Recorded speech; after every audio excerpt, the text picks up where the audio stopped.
김남국 의원 사태가 터지고 나서 당내 민주당의 지지율은 크게 떨어지지 않고 오르는 모습들을 결과를 갖고 있는 여론조사도 나오고 있고 또 2030 같은 경우는 어떤 조사에서는 지지율이 좀 떨어지는데 또 어떤 조사에서는 또 오르니까 이걸 지금 사안을 어떻게 봐야 되는지 국민의 입장에서도 좀 혹시 난처한 상황으로 봐야 되는지 어떻게 당황하고 계신지 또 여쭤보고 싶습니다. 이거는 우선 이렇게 보셔야 되는데 네. 저번에 이제 그 이재명 대표의 대장동 사건도 그런데 네. 대장동도 부동산 개발하고 뭐 이런 복잡한 과정에서 그 사건 자체가 굉장히 그 일반 국민들께서 보시기에는 생소하고 어려운 전문적인 영역이었어요. 그리고 마찬가지로 김남국 의원의 그런 가상화폐 코인 문제도 일반 국민들이 보시기에는 사실은 뭐 그 굉장히 그 코인이라는 게 생소하고 어떻게 그 원리를 이해하기가 좀 어렵거든요.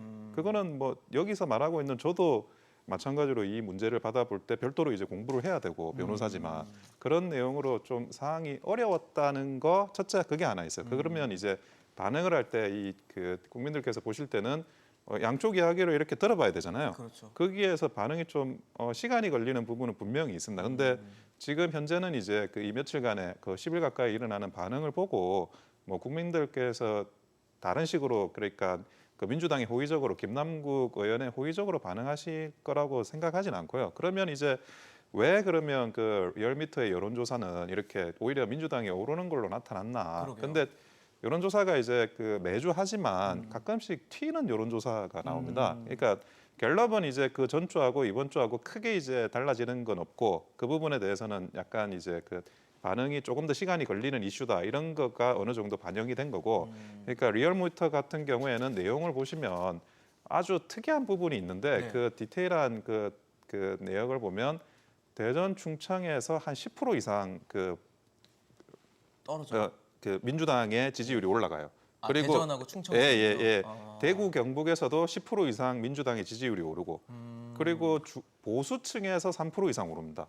그런데 그게 그러면 대통령 지지율과 관련해서 비교를 해보면 예. 대통령 지지율 관련해서는 부정평가가 그러면 대전 충청도 한 2% 정도. 부정평가가. 예. 그러니까 민주당의 지지자나 그분들이 대통령에 대해서 이제 부정평가를 했을 가능성이 많은데 대구 경북도 한 2, 3% 정도 부정평가가 올랐어요. 그러니까 정당 평가에서는 10% 이상 오르고 예. 민주당 지지가 대통령에 대한 그 부정평가는 한 2, 3% 오르고 지금 완전히 그 디커플링이 일어나는 거거든요.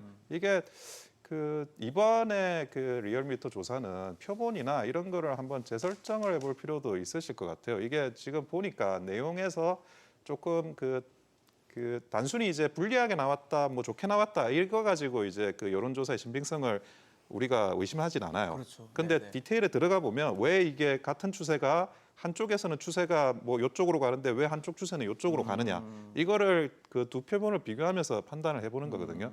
그런데 리얼미터 조사 관련해서는 좀 그 여론조사 표본적인 문제가 있는 건지 어쨌든 결과적으로 튄 게 있습니다.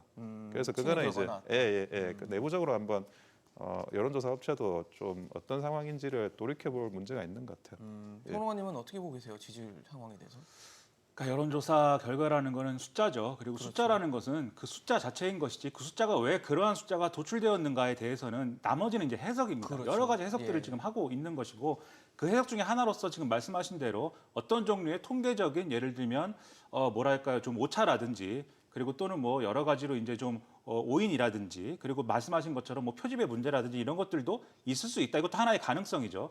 근데 다만 이제 일반적으로 우리가 이 여론조사 결과에 대해서 그 여론조사가 도출되는 과정에 문제가 없다라고 일단은 가정을 한다면 나머지 해석이라는 거는 보통은 그렇게 해석을 합니다. 뭔가 지지율이 오르면 뭐 지지층이 결집을 했다고 하는 것이고 지지율이 떨어지면은 지지층이 떠났다고 하는 것이죠. 일반적으로 그렇게 얘기를 하는데 이번 조사 또 마찬가지 상황이라고 생각을 합니다. 그러니까 지금 리얼미터 여론조사라는 것은 이제 ARS 조사인 것이고 나머지 뭐 한국갤럽이라든가 전국지표조사, MBS라든가 이런 것들이 이제 전화면접이라는 거 아니겠습니까? 여론조사 전문가들이 일반적으로 이제 하는 얘기는 ARS 조사의 경우에는 아무래도 이제 지지 성향이 강한 분들이 많이 좀 잡히고 그렇지 않은 전화면접 조사에서는 중도층이 좀 더 잡힌다 이런 예. 인식들을 가지고 있어요. 그렇기 때문에 리얼미터와 같은 ARS 여론조사에서는 윤석열 대통령의 긍정평가율도 사실은 이전에 이제 다른 전화면접 조사보다는 높이 나오고 더불어민주당의 지지율도 이 전화면접 조사보다 높이 나오고 뭐 이런 상황들이 이루어지거든요. 양쪽 지지층이 어떤 강력한 어떤 의사를 가지고 있는 부분들이 활성화되기 때문에 그래서 이 김남국 의원 사건에 대해서 지금 민주당 지지층의 어떤 태도나 목소리를 들어보면 이 강성 지지층들 있지 않습니까? 네. 굉장히 지금 어떤 뭐라고 할까요? 굉장한 위기감을 크게 느끼고 있습니다. 이 김남국 의원이 뭔가 모함을 당하고 있다. 그리고 김남국 의원에 대한 언론 보도라든가 검찰 수사 부당하다. 이 김남국 의원은 지금 공격을 당하고 있다. 이런 인식들을 가지고 있고 그런 것들을 인터넷 커뮤니티라는 데서 표출을 하고 있어요. 그래서 그런 부분들이 아마도 저러한 방식으로 여론조사에 반영됐을 가능성이 있다고 생각을 하는데 네. 반면 민주당이든 국민의힘이든 특정 정당 지지가 뭐 지지한다라고 응답을 하더라도 그 지지의 정도, 강도가 강하지 않은 그러한 연성 지지층의 입장에서는 이 문제가 뭐가 긍정적으로 평가할 건덕지가 어디 있겠습니까? 이것은 민주당에 대해서는 부정평가할 수밖에 없는 것이고 그리고 특히 2030 세대의 경우에는 2030 세대 중에 가상화폐라든가 이런 가상자산 투자에 관심을 가진 계층의 경우에는 이 민주당 정권이 이 가상화폐 투자에 대해서 호의적이지 않았다라는 감각을 가지고 있습니다. 그 감각을 가지고 있는데 지금 민주당 소속 국회의원이 그러한 상황에서 뒤로는 뭔가 가상자산 투자를 통해서 큰 돈을 벌었다라고 하는 얘기 때문에 사실은 더 화가 나는 거예요. 이런 측면들이. 그래서 지금 2030 세대의 지지율에는 악영향이 있다고 봐야 한다. 그래서 여론조사 숫자가 왜 그렇게 나오느냐에는 다양한 해석이 있겠지만 정치적으로 그리고 네. 해석의 영역에서 볼 때는 그렇죠. 이것은 민주당의 2030 세대에 있어서는 악재다라고 봐야 되는 것이죠.